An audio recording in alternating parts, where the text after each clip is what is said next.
الحمدللہ رب العالمین والصلاة والسلام علی خاتم النبیین اما بعد فاعوذ باللہ من الشیطان الرجیم بسم اللہ الرحمن الرحیم الصلاة والسلام علیک یا رسول اللہ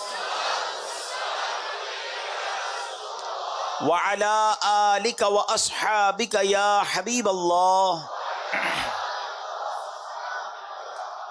الصلاۃ والسلام علیک یا نبی اللہ وعلی آلک واصحابک یا نور اللہ۔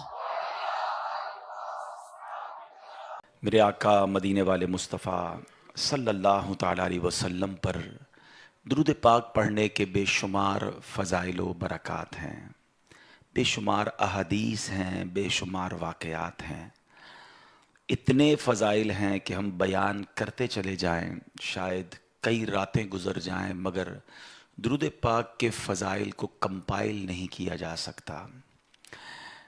لیکن اگر میں بینگ اے مسلم آپ سے کوشچن کروں کہ بینگ اے مسلم ہم کیا چاہتے ہیں ہماری زندگی میں، کیا کیا تمنائیں ہیں مرتے وقت، اور قیامت کے دن میری کیا ڈیزائرز ہیں، کبھی اکیلے میں بیٹھ کر لسٹ بنائیں کہ یار میں کیا کیا چاہتا ہوں دنیا میں، مجھے یہ مل جائے، مرتے وقت یہ ملے، قبر میں یہ ملے اور محشر میں یہ مل جائے۔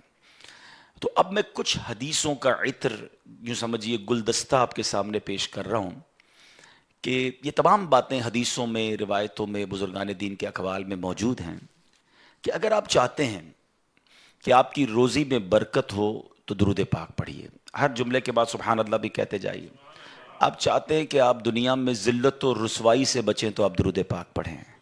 آپ چاہتے ہیں دنیا میں ٹینشن اور پریشانیاں آپ سے دور ہو جائیں تو درود پاک پڑھیے۔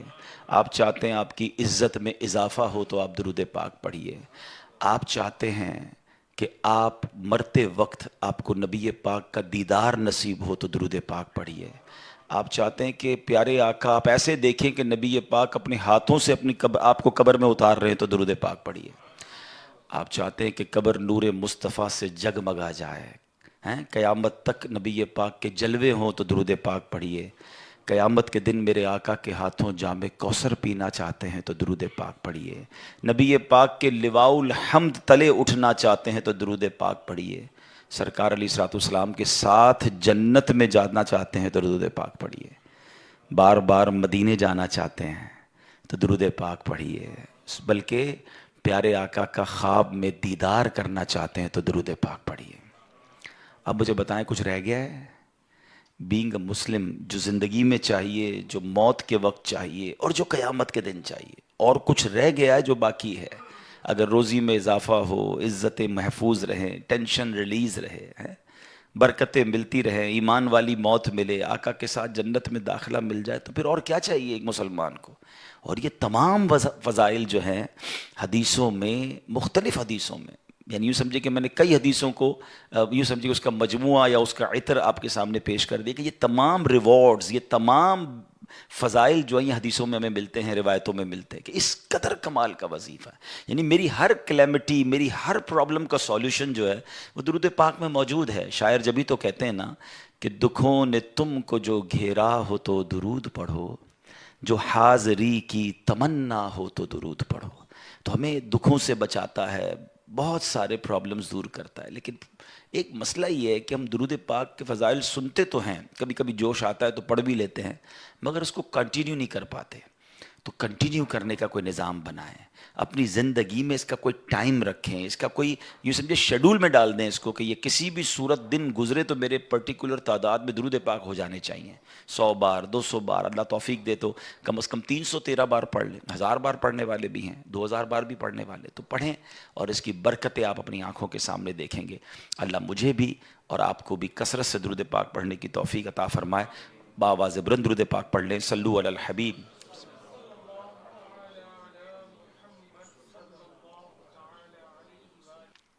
اور آج جو ہمارا مین ٹاپک ہے وہ ایک ایسی عظیم ہستی کے بارے میں ہم نے جاننا ہے کہ جن کا جب بھی نام لیتے ہیں تو سر ادب سے جھک جاتا ہے، ہسٹوریکل پرسنالٹی، یعنی میں یہ کہوں کہ دنیا کی جو one of the top historical اور مبارک پرسنالٹیز ہیں، ٹاپ لسٹ میں آپ کا نام آتا ہے. یعنی اس سے بڑھ کر ان کی فضیلت کیا ہوگی کہ پوری کائنات میں اللہ رب العالمین کی مخلوق میں جو سب سے افضل ہیں بعد از خدا بزرگ توئی قصہ مختصر سرکار دو عالم علیہ الصلوۃ والسلام ہیں. آپ وجہ تخلیق کائنات ہیں، مگر نبی پاک علیہ الصلوۃ والسلام کے بعد اگر کائنات میں کوئی سب سے زیادہ افضل ہے تو وہ حضرت ابراہیم علی نبینا علیہ الصلوۃ والسلام ہے. حضرت ابراہیم علیہ الصلوۃ والسلام کے جہاں بہت سارے کمالات ہیں. ایک بڑی یونیک بات بتانے جا رہا ہوں. ماشاءاللہ یہاں اسٹوڈنٹس بھی بیٹھے ہیں اور انٹلیکچوئلز بھی بیٹھے ہیں، بزنس مین بھی بیٹھے ہیں. 4 جو آسمانی کتابیں ہیں نا، توریت، زبور، انجیل اور قرآن، ان 4 کتابوں میں حضرت ابراہیم کا ذکر ہے، اور ان 4 مذاہب میں حضرت ابراہیم کا ادب اور پیروی بھی ہے. یہ بڑی کمال کی بات ہے کہ ہی از ایکسیپٹیبل ان آل 4. ہم کہہ سکتے ہیں کہ جو آسمانی کتابیں ہیں اور ان آسمانی مذاہب میں، ان سب میں ان کی بڑی عزت ہے اور ان کا یہ بڑا مقام ہے. حضرت ابراہیم کا جو نام ہے ابن رحیم ہے، رحیم باپ کہیں، مہربان باپ، اس سے آپ کے نام کو یوں سمجھے کہ نسبت حاصل ہے. حضرت ابراہیم کے بہت سارے فضائل، بلکہ یوں سمجھیے کہ اس دنیا میں بہت ساری چیزوں کا جو آغاز ہوا ہے وہ حضرت ابراہیم علیہ الصلوۃ والسلام کے ذریعے ہوا ہے.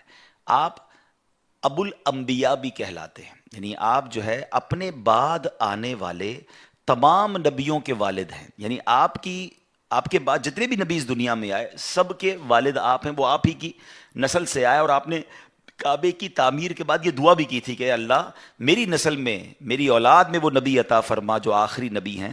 تو سبحان اللہ، باقی انبیاء بھی اور خود سرکار دو عالم علیہ الصلوۃ والسلام بھی حضرت ابراہیم کی اولاد میں سے ہیں. اچھا، ایک بڑی اور خوبصورت بات جو شاید لوگوں کو نہیں پتا کہ سرکار دو عالم علیہ الصلوۃ والسلام سے شکل میں مشابہت، یعنی نبی پاک سے چہرہ انور میں سملیرٹی جو ہے تمام نبیوں میں سب سے زیادہ حضرت ابراہیم علیہ الصلوۃ والسلام میں. بلکہ خود نبی پاک علیہ الصلوۃ والسلام فرماتے جس کو ابراہیم علیہ السلام کو دیکھنا ہو وہ مجھے دیکھ لے.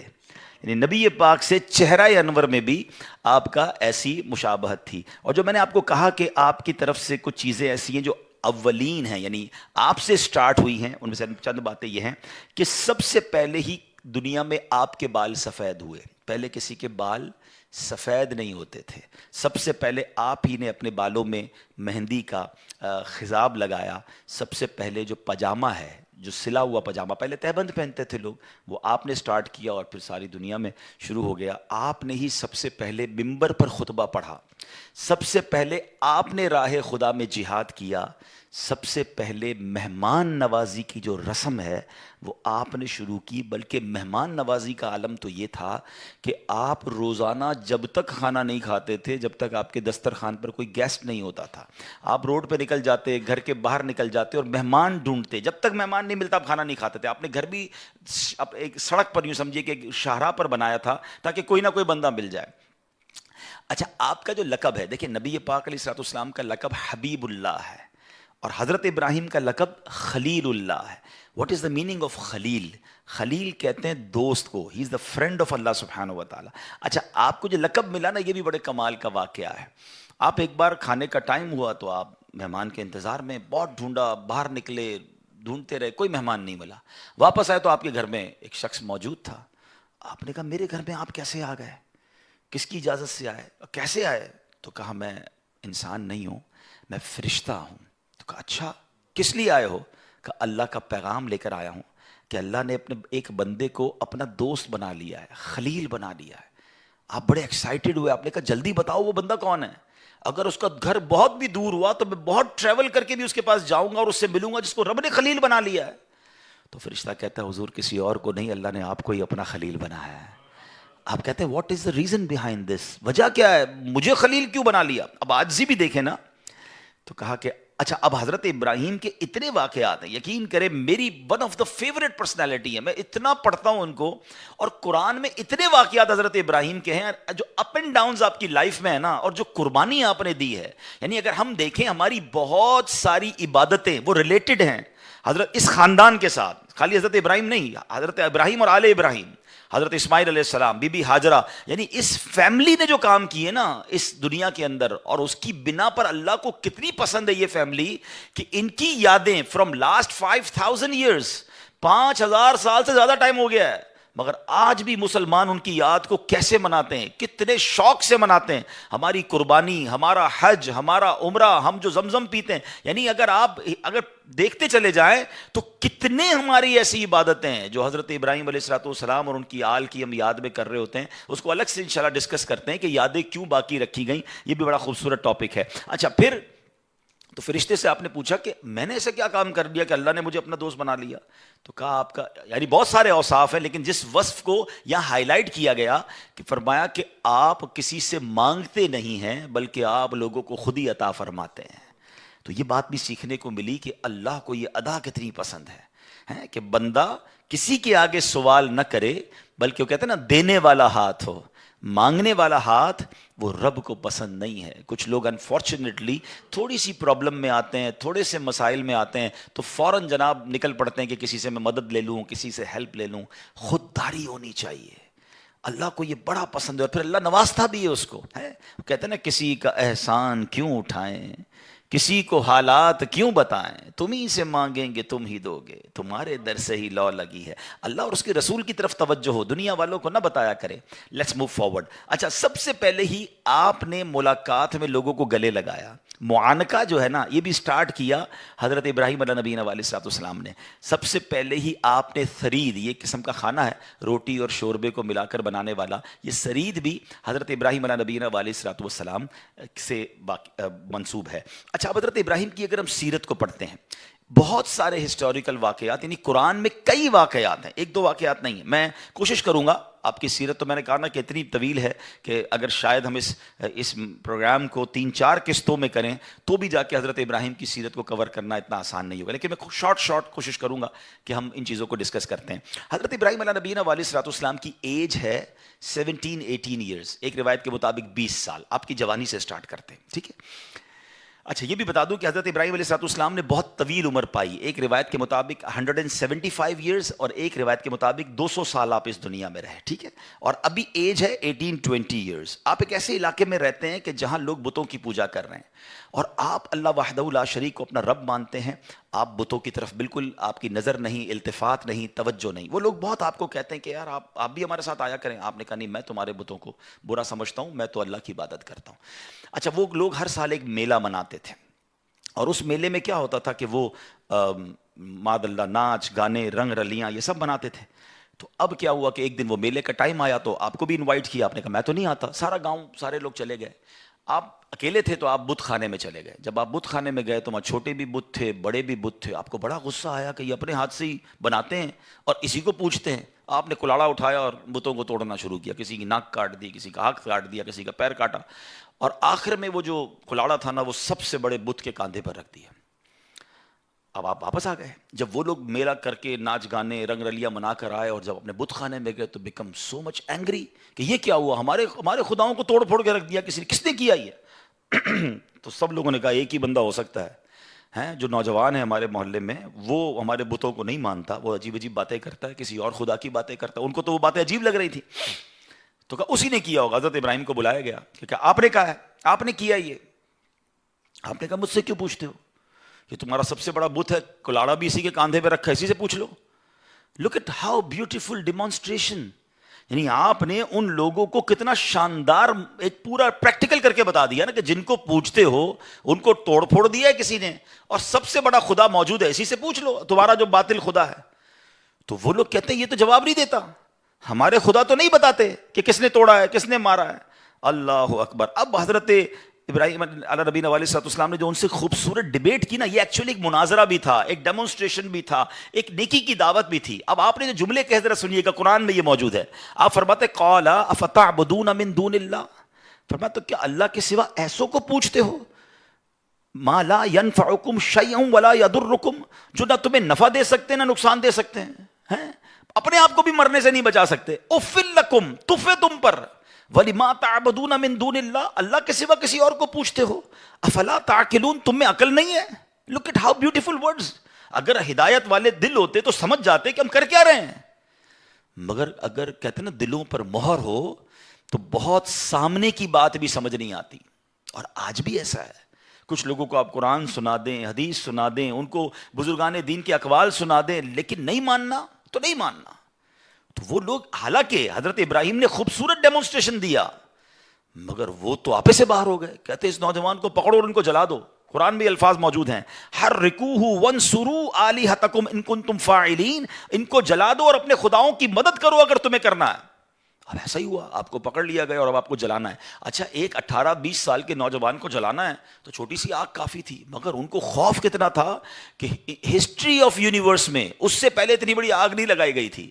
بہت بڑا الاؤ, بہت ساری لکڑیاں جمع کی گئی, کئی دن کی محنت کے بعد ایک آگ لگائی گئی. اتنی بڑی آگ تھی کہ وہ نو فلائنگ زون بن گیا تھا, کوئی پرندہ بھی اوپر سے نہیں گزر سکتا تھا, جو پرندہ گزرتا وہ بھی جل جاتا تھا. اب اس آگ میں حضرت ابراہیم کو ڈالنا تھا تاکہ خوف پیدا ہو, فیئر پیدا ہو, آپ اپنے عقیدے سے پھر جائیں. مگر سبحان اللہ, آپ کی زبان پر تو سبحان اللہ, بڑا اللہ کا ہی نام تھا, اللہ کی حمد و ثنا تھی, اور آپ اللہ رب العالمین کے گیت گا رہے تھے. تو اب کیا ہوا کہ فرشتے آئے, بارش کا فرشتہ آیا کہ اے ابراہیم ہمیں حکم دے, ہم ابھی بارش برساتے ہیں آگ بجھ جائے گی. آپ نے کہا نہیں, میرا رب دیکھ رہا ہے, مجھے تمہاری مدد کی حاجت نہیں. ہوا کا فرشتہ آیا, ابراہیم ہمیں آرڈر کریں, ہم ہوا چلاتے ہیں, آگ بجھ جائے گی. کہ نہیں, رب دیکھ رہا ہے, اگر رب کی مرضی ہوگی تو وہ مدد کرے گا, باقی میں رب کی رضا پر راضی ہوں. توکل کا لیول 18-20 ایئرز میں دیکھیے گا, ٹھیک ہے. اچھا, اب جب بالکل ٹائم آ گیا نا آپ کو آگ کی طرف پھینکنے کا, تو حضرت جبریل آئے, کہتے ہیں اے ابراہیم آپ ہم سے مدد نہیں لے رہے, اللہ سے تو کہہ دیں, اللہ سے تو عرض کر دیں. لیکن آپ کا لیول یہ تھا, آپ فرماتے ہیں رب دیکھ رہا ہے نا, اگر اس نے مدد کرنی ہے تو ٹھیک ہے, ورنہ میں اس امتحان کے لیے راضی ہوں. جے سونا میرے دکھ وچ راضی, وہ شاعر کہتے ہیں نا. یہ سمجھیے گا بات, بعض اوقات ہمیں تکلیف جو دی جا رہی ہوتی ہے نا, اس میں رب کی رضا ہوتی ہے. ہمیں آزمایا جا رہا ہوگا, ہو سکتا ہے میرے گناہ معاف کرنے کے لیے آئی ہو, میرے درجے بلند کرنے کے لیے آئی ہو, مگر ہم ہار جاتے ہیں. حضرت ابراہیم کا کانسیپٹ دیکھیں, پنجابی شاعر کہتے ہیں نا, جے سونا میرے دکھ وچ راضی, میں سکھ نو چلے پاوا ہوں. کہتے اگر اللہ میرے دکھ میں راضی ہے تو میں نے سکھ کو کیا کرنا ہے. کہتے رب دیکھ رہا ہے, وہ بڑا کارساز ہے. اب فرشتوں نے اللہ سے کہا, بلکہ فرشتوں نے نہیں, کتابوں میں لکھا, روایتوں میں مفسرین نے, اللہ کی ساری مخلوق نے اللہ سے کہا, پرندوں نے, چرندوں نے, اے اللہ دنیا میں ایک ہی تیرا نام لینے والا ہے, اگر یہ بھی گئے تو بچے گا کون, مدد فرما. اللہ کو حضرت ابراہیم علیہ الصلوۃ والسلام سے محبت کا عالم کیا ہے. رب فرماتے ہیں ان سے پوچھ لو کہ تمہاری مدد مانگتے ہیں تو کر دو, ورنہ ہم اس کے کارساز ہیں. اور ایسا ہی ہوا. حضرت ابراہیم کو جب آگ میں ڈالا گیا نا, بے خطر بے خوف آپ آگ میں جاتے ہیں, اور سبحان اللہ اب قرآن میں رب فرماتا ہے, اللہ کی طرف سے آرڈر آگ کو ڈائریکٹ گیا, قلنا یا نار کونی بردا وسلاما علی ابراہیم. ہم نے فرمایا آگ ہو جا ٹھنڈی اور سلامتی ابراہیم پر. مفسرین قرآن لکھتے ہیں اگر صرف ٹھنڈی کا کہا جاتا نا تو یہ آگ اتنی ٹھنڈی ہو جاتی کہ حضرت ابراہیم کو ٹھنڈ لگتی اور تکلیف ہو جاتی. ٹھنڈی اور سلامتی والی, کول اینڈ کوائٹ, سافٹ. اچھا, اتنی بڑی آگ میں حضرت ابراہیم کتنی دیر رہے. ہم 1 منٹ چولہے کے آگے کبھی کبھی غلطی سے ہمارا ہاتھ لگ جائے تو ہماری میموری میں کہتے ہیں پڑپوٹا ہو جاتا ہے, بڑا سا پھوڑا ہو جاتا ہے, سارا مہینہ یاد دلاتا رہتا ہے کہ بھائی آگ میں یا کسی جگہ لگ گیا تھا, پتیلے پہ ہاتھ لگ گیا تھا. اتنی بڑی آگ میں ایک روایت کے مطابق 7 دن اور ایک روایت کے مطابق 40 ڈیز آپ رہے ہیں. مطلب لوگ ایزیوم کر رہے تھے کہ چیپٹر کلوز, مگر جب آپ باہر آتے ہیں تو آپ کا بال بھی بیکا نہیں ہوتا ہے. اب اس ایک واقعے سے حضرت ابراہیم کی عظمت سمجھ آ جاتی ہے یار, لیول, اللہ پر بھروسہ. اور ہمیں کیا کیا سکھایا اس واقعے نے. علامہ اقبال شاعر مشرق لکھتے ہیں نا, بے خطر کود پڑا آتش نمرود میں عشق, عقل تھی محو تماشائے لبے بام ابھی. تو بیسٹ اس میں ہمیں چیز جو ایکسٹریکٹ کرنی ہے کہ بہت سارے فیصلے دل سے کرنے ہوتے ہیں, عشق سے کرنے ہوتے ہیں. عقل سے ہر فیصلہ نہیں ہوتا ہے. لاجک تو کہتی تھی جل جاؤ گے, ختم ہو جاؤ گے. عشق کہتا ہے رب راضی تو میں بھی راضی. ہمارے یہاں بھی زندگی میں ہم بہت سارے فیصلے عقل سے کر رہے ہیں. معاذ اللہ, اب تو اسلام کے بہت سارے اصولوں پر عقل کی دلیل مانگی جا رہی ہے کہ جناب یہ بتائیے تو صحیح لاجک کیا ہے, اس قانون کے پیچھے لاجک کیا ہے. تو ورثہ جو ہے, وراثت مرد کا 2 تو عورت کا 1, اس کی لاجک کیا ہے. عورت کو طلاق کا حق کیوں نہیں ہے, مرد کو طلاق. ارے بھائی ہم ان لاجکوں میں کب سے پڑ گئے. مجھے سمپل جواب دیجئے, باقی ساری لاجک چھوڑیے. جتنی دنیا میں مسلمان مجھے سن رہے ہیں, اللہ کو دیکھا ہے آپ نے؟ نہیں دیکھا ہے. ہم تو غیب پر ایمان لائے, اللہ ایک ہے. جب اتنی بڑی بات مان لی، ہم نے تو نبی پاک سے ملاقات نہیں کی صلی اللہ تعالیٰ علیہ وسلم، مگر ہمیں معلوم ہے میرے آقا تشریف لائے، آخری نبی ہیں. ہم نے تو جبریل امین کو قرآن لاتے ہوئے نہیں دیکھا. ہم مانتے قرآن رب کا کلام ہے، جبریل امین لائے نبی پاک کے قلب اقدس پر، اور جناب لا ریب کتاب ہے. ہم نے قیامت نہیں دیکھی ہے، ہم مانتے، ہمارا ایمان ہے. ایمان نہ ہو تو ایمان کمپلیٹ نہیں ہوتا کہ قیامت آنے والی ہے. ہم نے کبھی قبر کے اندر کسی کو عذاب اور جزا دیتے ہوئے نہیں دیکھا، مگر ہمارا ایمان ہے کہ قبر میں یا تو عذاب ہوتا ہے یا جنت کا باغ بنتی ہے. اتنی ساری پردے والی غیب والی بیسکس ماننے کے بعد آج میرے اور آپ کے دلوں میں سوئی چبوئی جا رہی ہے کہ پوچھو جناب اسلام کا یہ قانون کیوں ہے، اس کے پیچھے لاجک کیا ہے. یہ سمجھنا ہے میرے نوجوانوں اور میرے بچوں کو کہ ہمیں اپنے ٹریک سے ہٹایا جا رہا ہے. ہم مومن ہیں، ایمان والے، ہم غیب پر ایمان لائے ہیں، اور ہمارا کام لبیک کہنا ہے، ہمارا کام ایمان لانا ہے. آمنت باللہ و ملائکتہ و کتبہ و رسلہ، ہم نے پورا ہمارا فارمیٹ یاد کیا ہوا ہے کہ ہم تو غیب پر ایمان لانے والے ہیں. ہم نے قیامت پر ایمان لائے، ہم نبی پاک پر ایمان لائے، آسمانی کتابوں پر ایمان لائے. مگر آج جناب کوسچنز کریٹ کیے جا رہے ہیں اور لوگ کنفیوز بھی ہو جاتے ہیں کیونکہ سب کو سننا ہے. سیکھو حضرت ابراہیم سے، آگ کا کام جلانا ہے، آگ بنی جلانے کے لیے ہے. مگر حضرت ابراہیم کا عشق کہتا ہے کہ اگر رب کا حکم اسی میں ہے تو میں اس پہ راضی ہوں. اور پھر آگ نے کام کیا کیا؟ جلایا نہیں نا. ایک اور شعر سنو، آج بھی شاعر مشرق نے کیا کمال کی بات کی، اگر آج بھی ہو ابراہیم سا ایمان پیدا. ایکچولی یہی کمی ہے، لیول آف ایمان ڈسٹرب ہو گیا ہے. اگر آج بھی ہو ابراہیم سا ایمان پیدا، آگ کر سکتی ہے انداز گلستان پیدا. آج بھی آگ باغ بنے گی مگر ایمان تو لاؤ نا. وہ کہتے ہیں نا اگر آج بھی وہ فضائے بدر پیدا کر دی جائے تو آج بھی فرشتوں کی فوج مدد کے لیے آئے گی. بات یہ ہے کہ وہ لیول آف ایمان نہیں رہا. تو سبحان اللہ، ہمیں سمجھنا ہے. کیلکولیٹر سے بہت سارے فیصلے ہم کیلکولیٹر سے کر رہے ہیں. زکوٰۃ دوں گا تو یار پیسے تو کم ہو جائیں گے. پھر اس کے بعد مولوی صاحب کہتے ہیں زکوٰۃ کے بعد صدقہ بھی دو. پہلے ہی 2.5% بھاری پڑ رہی ہے، اور خرچہ اور صدقہ اور اللہ کی راہ میں خرچ. تو یار حدیثیں تو سناتے ہیں کہ بڑھ جائے گا، کیلکولیٹر کہہ رہا ہے کم ہو جائے گا.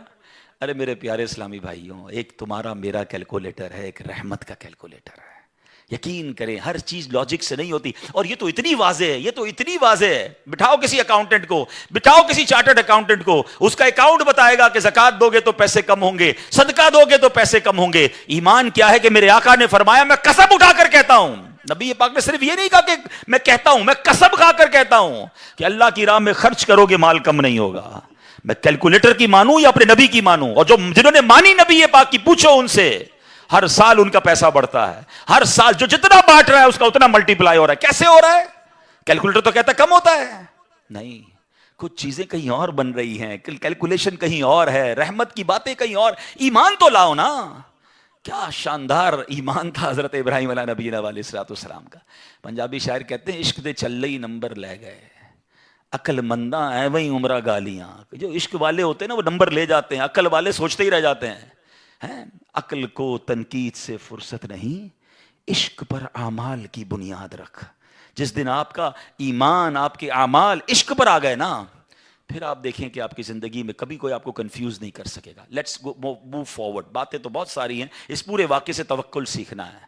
حدیث پاک میں آتا ہے اگر تم اللہ پر توکل کرو جیسا کہ توکل کرنے کا حق ہے، اللہ تمہیں ایسے روزی دے گا جیسے پرندوں کو روزی دیتا ہے. کبھی امیجن کیا آپ نے پرندوں کو روزی کیسے ملتی؟ یہ حدیث میں ایسی اچھا ہو سکتا ہے انسانوں کے بارے میں فرمایا جاتا، نبی پاک فرما دیتے، جانوروں کے بارے میں فرما دیتے، پرندوں کے بارے میں کیوں فرمایا؟ سبحان اللہ. آپ کو دنیا میں پتہ ہے پرندے کتنے ہیں؟ ایک کیلکولیشن کے مطابق اس دنیا میں جتنے جانور ہوتے ہیں نا وہ انسانوں کا ملٹیپلائی بائی 10 ہوتے ہیں. ٹھیک ہے، ہم 8 ارب ہیں تو وہ 80 ارب ہیں. ساری جانور، چوپائے اور جتنے بھی جانور ہیں، انسیکٹس بھی اس میں ملا لیں. لیکن فرمایا پرندے اس کا ملٹیپلائی بائی 10 ہوتے ہیں. اٹ مینس اس دنیا میں اپروکسیمیٹلی 800 ارب پرندے ہیں. ٹھیک ہے، 800 ارب پرندے روز کہاں سے کھاتے ہیں؟ کوئی سپلائی لائن کو جا کے ان کو درختوں پہ پہنچاتا ہے. کسی گھونسلے میں کوئی آپ نے کبڈ دیکھی، کسی گھونسلے میں آپ نے کوئی سٹاک دیکھا کہ جناب یہ کل کا چارہ ہے، یہ رات کا چارہ ہے، میرے چھوٹے چھوٹے بچے ہیں اس کے لیے چارہ ہے. Nothing else. ہر پرندہ 800 ارب پرندے اپروکسیمیٹلی روز صبح فجر کے بعد بھوکے نکلتے ہیں، اور جب شام اپنے گھونسلے میں آتے ہیں تو سب کا پیٹ بھرا ہوا ہوتا ہے. سب کو کون کھلا رہا ہے؟ کوئی تو ہے جو نظام ہستی چلا رہا ہے. میرا خدا ہے. ایمان لاؤ نا, توکل کرو. جب پرندوں کو 800 ارب پرندوں کو روزی دے سکتا ہے, ارے میں اور آپ اشرف المخلوقات ہیں, میں ٹینشن ہی نہیں ختم ہو رہی کال کرو تھی نو ہے, سال بعد کیا ہوگا, بچی کی شادی کیسے ہوگی, میرے کاروبار کا کیا ہوگا, ارے مارکیٹ ڈاؤن ہو رہی ہے, ڈالر اوپر ڈالر نیچے, اسی ٹینشن میں مر گئے. جو رب چونٹی کو کن اور ہاتھی کو من دے سکتا ہے, وہ اس نے مجھ سے بھی وعدہ کیا ہے. سیکھو نا حضرت ابراہیم سے. کاش یہ توکل نصیب ہو جائے. تھوڑی ایج اور بڑھتی ہے. آپ نے ایک بار ایک بڑا کمال کا منظر دیکھا کہ ایک بندے کو سمندر میں اس کی ہلاکت ہو گئی, سمندر میں وہ ڈوب کے مر گیا. مچھلیوں نے کھایا اس کی باڈی کو, تھوڑی دیر بعد اس کی لاش سمندر کے کنارے پہ آئی, تو پھر جانوروں نے کھایا. اس کے بعد دیکھا کہ پرندے آئے, پرندوں نے بھی اس کی باڈی سے کھایا. آپ کے ذہن میں خیال آیا کہ یا اللہ, یہ بندے کو قیامت کے دن تو کیسے اٹھائے گا؟ ایمان تو تھا, مگر اس کی باڈی کے اجزاء تو 3 الگ الگ مخلوقات کھا گئی, اور قیامت کے دن یہ واپس کھڑا ہونا ہے اس نے. تو سبحان اللہ, آپ نے اللہ سے کہا وَإِذْ قَالَ إِبْرَاهِيمُ. پھر یہ دیکھیں حضرت ابراہیم کا یہ واقعہ بھی قرآن میں موجود, 3 پارے میں سورہ بقرہ. آپ کہتے ہیں وَإِذْ قَالَ إِبْرَاهِيمُ رَبِّ أَرِنِي كَيْفَ تُحْيِي الْمَوْتَى. اے اللہ, حضرت ابراہیم نے عرض کی کہ اے میرے رب, مجھے دکھا دے تو مردے کیسے زندہ کرے گا. ارشاد ہوتا ہے قَالَ أَوَلَمْ تُؤْمِنْ. اے ابراہیم, تو ایمان نہیں لایا, تجھے یقین نہیں؟ قَالَ بَلَا وَلَكِنْ لِيَطْمَئِنَّ قَلْبِي. اے اللہ, ایمان لایا ہوں, مجھے یقین ہے, مگر میں ذرا دل سے دیکھنا چاہتا ہوں اور قرار آ جائے, میں عین الیقین چاہتا ہوں, میں اس کو مزید دیکھنا چاہتا ہوں. قَالَ فَخُذْ أَرْبَعَةً مِّنَ الطَّيْرِ. قرآن کہتا ہے رب نے فرمایا کہ اچھا 4 پرندے لے, فَصُرْهُنَّ إِلَيْكَ ثُمَّ اجْعَلْ عَلَىٰ كُلِّ جَبَلٍ. فرمایا اس کو اپنے ساتھ ہلا لے, اپنے ساتھ مانوس کر لے, پھر ان کا ایک ایک ٹکڑا پہاڑ پر رکھ دے. مِنْهُنَّ جُزْءًا ثُمَّ ادْعُهُنَّ يَأْتِينَكَ سَعْيًا. فرمایا پھر انہیں بلا, وہ تیرے پاس چلے آئیں گے پاؤں سے دوڑتے. وَعْلَمْ أَنَّ اللَّهَ عَزِيزٌ حَكِيمٌ. اور جان رکھ اللہ غالب حکمت والا ہے. اب ہوا کیا, حضرت ابراہیم کو حکم ہوا کہ 4 پرندے لیں. اب آپ نے چاروں پرندے الگ الگ لیے, مور لیا, کبوتر لیا, آپ نے مرغ لیا اور ایک گدھ لیا. ان چاروں کو اپنے ساتھ تھوڑا ٹائم رکھا تاکہ وہ آپ سے انسیت پالے, تاکہ چاروں کے بارے میں کنفرم بھی ہو جائے کہ یہی 4 ہے, کوئی اور مکس نہ ہو جائے.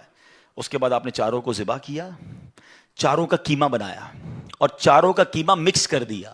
چاروں کا الگ الگ نہیں, چاروں کا ٹوٹل مکس کر دیا, اور اس کے چھوٹے چھوٹے پیس سمجھ لیں 4 پہاڑ پر رکھ دیے, الگ الگ پہاڑوں پر. اور چاروں کی جو چہرے تھے, یعنی ان کی کھوپڑیاں تھیں, وہ اپنے پاس رکھی. اس کا قیمہ نہیں بنایا, یعنی ان کے سر آپ کے پاس ہیں چاروں پرندے کے, چاروں کا مکس قیمہ ہو چکا ہے, اور 4 الگ الگ پہاڑ پر رکھ دیے. قرآن نے کیا کہا, تو انہیں پکارو. اب یہ بھی ذرا میں آگے آ کے بتاؤں گا اس ایک خوبصورت آیت کے اس جز سے کیا سیکھنے کو مل رہا ہے. قرآن نے کیا کہا کہ انہیں پکارو, تو آپ نے کہا یا ایھا الدیک, اے مرغ, یا ایتھا الحمامہ, اے کبوتر, یا ایھا النسر, اے گدھ, یا ایھا الطاؤس, اے مور. آپ کی پکار پر وہ چاروں پرندے جو ہیں ان کا قیمہ اب آسمان پر اڑنا شروع ہوا. فکشن, گرافکس, آج کل اینیمیشن کا دور ہے, کمپیوٹر پر جناب لوگ بہت ساری چیزیں بنا لیتے ہیں. سنو, 5000 سال پہلے قرآن میں یہ واقعہ موجود ہے کہ کیا ہوتا ہے, ان چاروں کا قیمہ اڑتا ہے, اور اب جس کا مرغ کا ہے وہ مرغ کی طرف, مور کا ہے تو مور کی طرف, کبوتر کا چاروں کے جسم پورے کمپلیٹ ہوتے ہیں. سر نہیں ہے, سر تو آپ کے پاس ہے نا. وہ چاروں پرندے بغیر سر کے دوڑتے ہوئے آپ کے پاس آتے ہیں, زندہ ہو جاتے ہیں مگر سر نہیں ہے. قریب آتے ہیں تو حضرت ابراہیم نے ان کا سر جو ہے وہ واپس ان کے پاس لگا دیا, سب سر بھی ان کا لگ گیا, آ کر دانا چگنے لگ گئے. حضرت ابراہیم نے اپنی آنکھوں سے مردوں کو زندہ ہونے کا واقعہ دیکھا اور آپ کے دل کو اطمینان اور قرار آیا. یہ میرا رب یہ ہے.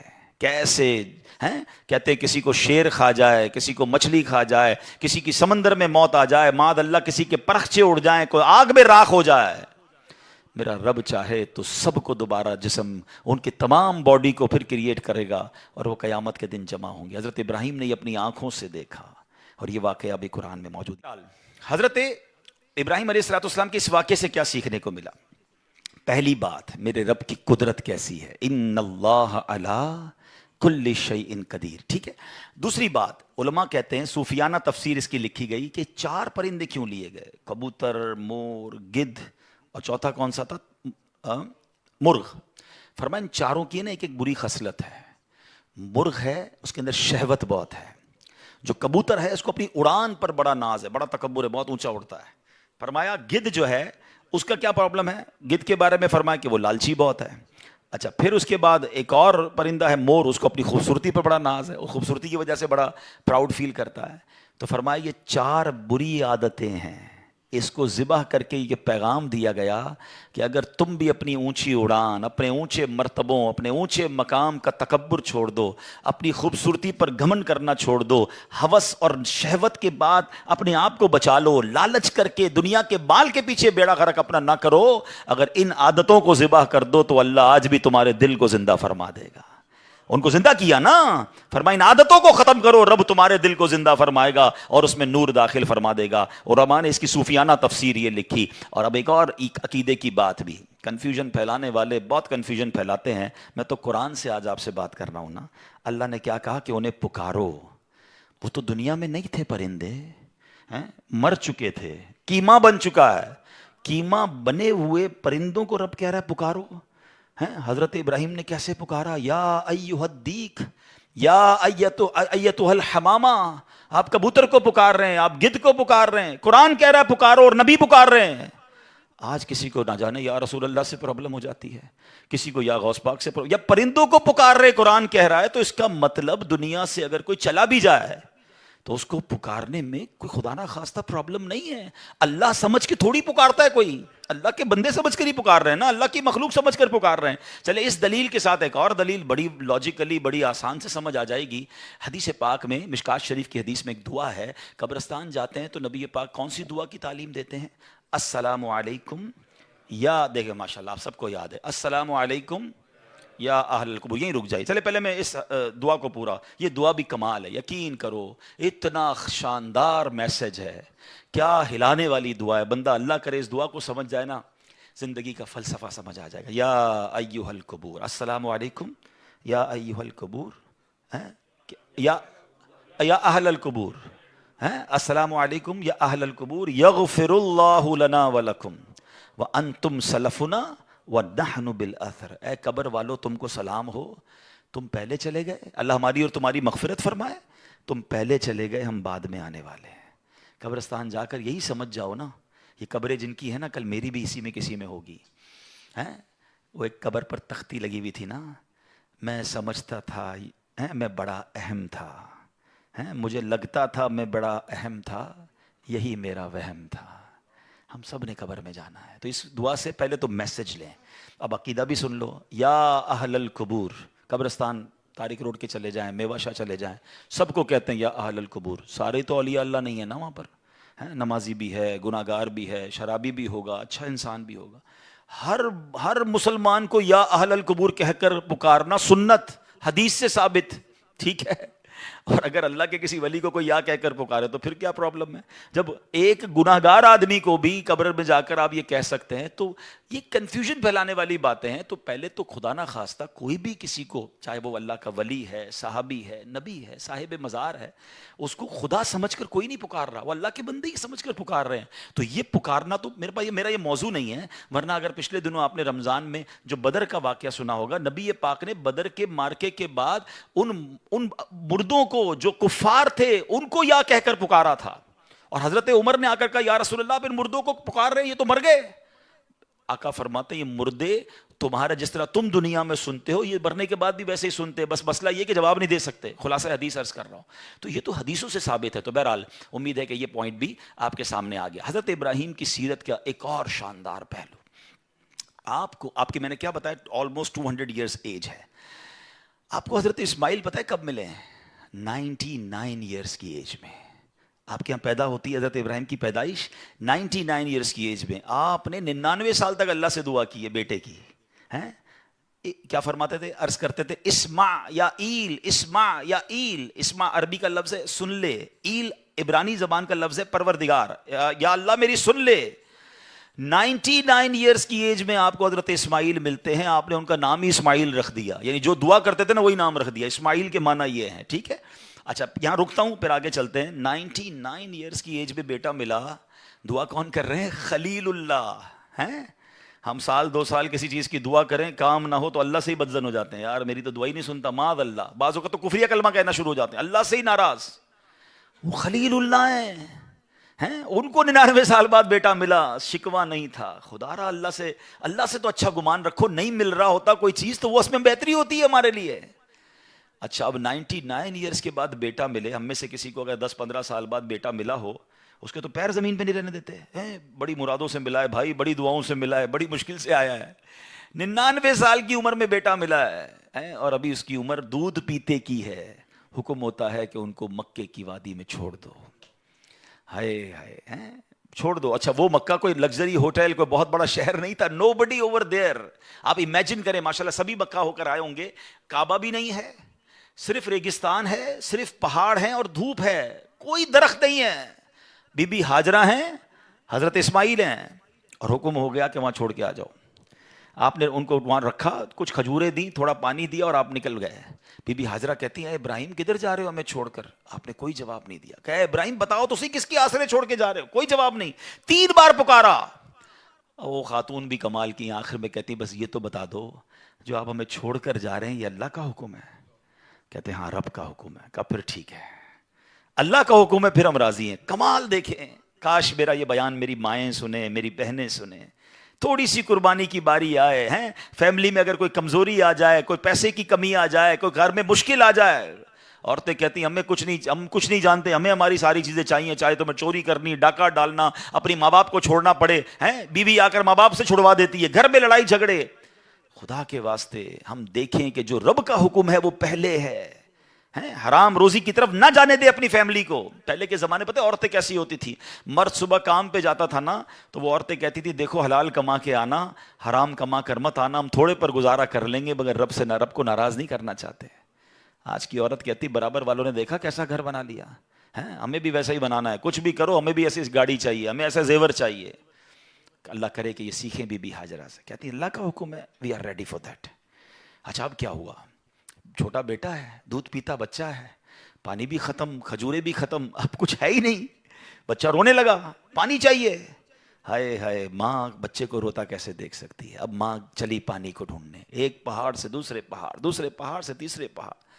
اللہ اکبر۔ چلیں یہ صفا مروہ میں بی بی ہاجرہ دوڑی یہ تو پتہ ہے، مگر شاید بہت ساروں کو یہ نہیں پتہ ہوگا کہ جو میلین اخضرین گرین لائٹس کے درمیان جو سفر ہوتا ہے اور ہم دوڑتے ہیں، اس کی وجہ کیا ہے؟ باقی چلتے ہیں ادھر دوڑتے ہیں، یعنی آپ سوچیں اللہ کو اس ماں کی ادا کیسی پسند آئی ہے، جدھر جدھر اس ماں نے نارمل اسٹیپ لیے ہیں ادھر ادھر ہم سے نارمل اسٹیپ چلوایا گیا، جدھر وہ ماں دوڑی ہے ایگزیکٹلی اس مقام پر ہمیں دوڑنے کا حکم ہے۔ کوشچن یہ ہے کہ بی بی ہاجرہ اس مقام پر دوڑی کیوں اور باقی نارمل کیوں چلتی گئیں؟ سبحان اللہ۔ علماء کہتے ہیں بی بی ہاجرہ جب صفا سے مروہ جاتی تھی نا، تو آپ ذرا امیجن کریں، اب تو بہت بڑی عمارت بن گئی ہے، اے سی لگ گئے، ٹائلیں سب ختم کریں، اپنی نگاہوں میں ایک منظر بنائیں کہ ایک پہاڑ ہے، دوسرا پہاڑ ہے، اب کعبہ تو نہیں ہے نا، ابھی تو کعبے کی تعمیر ہونا باقی تھی، ایک لکودک شہر میدان ہے اور بیٹا بیٹھا ہے رو رہا ہے، کتنی دور ہوگا زمزم کا کنواں اور صفا کتنا دور ہے، ٹھیک ہے۔ اب بی بی ہاجرہ جو ہے وہ چلتی رہی، پانی بھی دیکھ رہی ہیں، بچے کو بھی دیکھ رہی ہیں، پانی بھی دیکھ رہی ہیں، بچے کو بھی دیکھ رہی ہیں۔ اچانک ایک چھوٹی سی پہاڑی بیچ میں آتی تھی، وہ چھوٹی سی جو پہاڑی ہے نا، ایکچولی وہ اتنی پہاڑی تھی جتنا یہ میلین اخضرین گرین لائٹس کا ایریا ہے، جب وہ آتی تھی تو بی بی ہاجرہ کو حضرت اسماعیل نظر نہیں آتے تھے، وہ دوڑنا شروع کرتی تھی کہ بیٹا جلدی نظر آئے۔ جیسے ہی پہاڑی ختم ہوتی تھی بیٹا دیکھتی تھی، آپ کاؤنٹ ڈاؤن ہو جاتی تھی، آپ سمپل چال چلتی تھی۔ اللہ اکبر۔ اب مروہ سے واپسی کی باری ہے، اسی اسموتھ وے میں چلتے ہوئے بیٹے کو بھی دیکھ رہی ہیں، پانی بھی ڈھونڈ رہی ہیں، پھر وہ چھوٹی سی پہاڑی آتی ہے، پھر بی بی ہاجرہ دوڑتی ہیں کہ بچہ نظر نہیں آ رہا، جیسے پہاڑی ختم ہوتی اب پھر نارمل ہو جاتی۔ اللہ اکبر۔ مجھے بتائیے اللہ کو اس ماں کی ادا کیسی پسند آئی ہے، جدھر جدھر آپ نے نارمل اسٹیپ لیے ہم ادھر نارمل چال چلتے ہیں، جب میلین اخضرین آتے ہیں ہمیں دوڑنا ہے کہ یہ دوڑنا سنت ہے۔ سبحان اللہ۔ اور اب کیا ہوا؟ اس بچے کے رونے کی وجہ سے انہوں نے پانی، ان کو تو نہیں ملا بی بی ہاجرہ کو، یہ دوڑانا تھا۔ سبحان اللہ۔ اور اللہ کو ادا کیسی پسند آئی، ہمارا عمرہ کمپلیٹ نہیں ہوتا، ہمارا حج کمپلیٹ نہیں ہوتا جب تک ہم سعی نہ کریں، 7 چکر پورے نہ لگائیں۔ اچھا جناب اب جاتے ہیں تو بی بی حضرت اسماعیل جو ہے وہ پیروں کو رگڑتے ہیں، وہاں سے پانی نکلتا ہے، جب پانی نکلتا ہے تو آپ کی زبان سے نکلتا ہے زمزم۔ زمزم کے معنی ہے رک رک، اتنا تیزی سے پانی نکلا کہ آپ کی بے ساختہ زبان سے کہ پانی رک جائے، وہ کنویں کا نام ہی زمزم پڑ گیا۔ اور ایسا جاری ہوا ہے، دنیا میں بہت ساری بورنگز ہیں، بہت سارے پانی کے کنویں نکلے، 100 سال